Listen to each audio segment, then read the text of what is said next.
As a prisoner for the Lord, then, I urge you to live a life worthy of the calling you have received.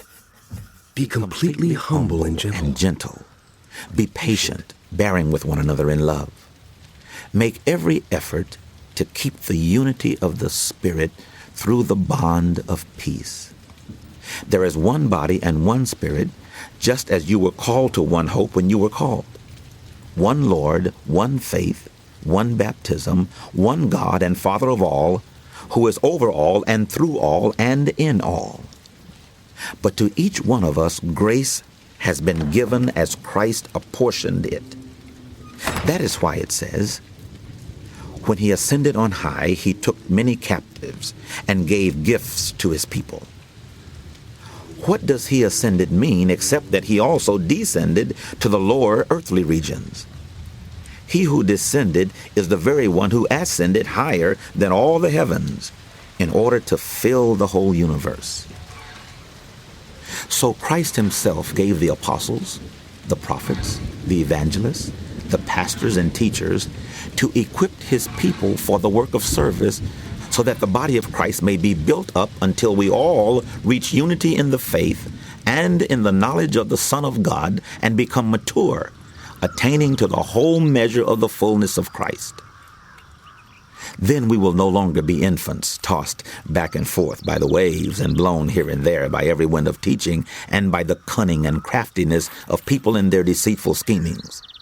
Instead, speaking the truth in love, we will in all things grow up in him, who is the head, that is Christ. From him the whole body, joined and held together by every supporting ligament, grows and builds itself up in love as each part does its work. So I tell you this and insist on it in the Lord, that you must no longer live as the Gentiles do, in the futility of their thinking. They are darkened in their understanding and separated from the life of God because of the ignorance that is in them due to the hardening of their hearts. Having lost all sensitivity, they have given themselves over to sensuality so as to indulge in every kind of impurity, and they are full of greed. That, however, is not the way of life you learned when you heard about Christ and were taught in him in accordance with the truth that is in Jesus. You were taught with regard to your former way of life to put off your old self, which is being corrupted by its deceitful desires, to be made new in the attitude of your minds, and to put on the new self created to be like God in true righteousness and holiness. Therefore, each of you must put off falsehood and speak truthfully to your neighbor, for we are all members of one body. In your anger, do not sin. Do not let the sun go down while you are still angry, and do not give the devil a foothold. Those who have been stealing must steal no longer, but must work doing something useful with their own hands, that they may have something to share with those in need.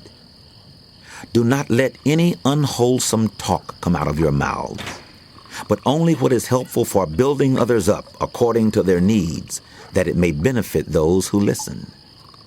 And do not grieve the Holy Spirit of God, with whom you were sealed for the day of redemption. Get rid of all bitterness, rage and anger, brawling and slander, along with every form of malice. Be kind and compassionate to one another, forgiving each other, just as in Christ God forgave you.